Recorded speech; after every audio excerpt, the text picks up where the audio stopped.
Саламатсыздар ма, құрметті оқырмандар?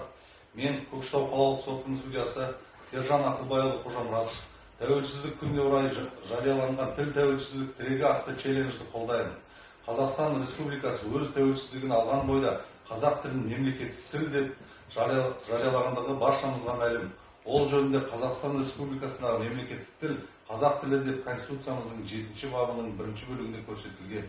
Елбасымыз тілге деген көзқарас шындап келгенде елге деген көзқарас екені даусыз. Сондықтан оған бей-жай қарамайық. Қазақ тілі жаппай қолданыс тіліне айналып, шын мәнінде мемлекеттік тіл мәртебесіне көтерілгенде елімізді қазақ мемлекеті деп айтатын боламыз деген еді. Сондай-ақ біз барша қазақстандықтарды біріктірудің басты факторы болып табылатын қазақ тілінің одан әрі дамуы үшін барлық күш-жігерімізді салуымыз керек деп көрсеткен. Яғни мемлекетіміздің заңдарында тіліміздің мәртебесі айқындалып берілген.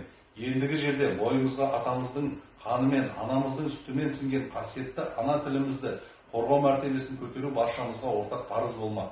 Сөзінің соңын елбасының ана тілі туралы айтқан ойымен аяқтағым келеді.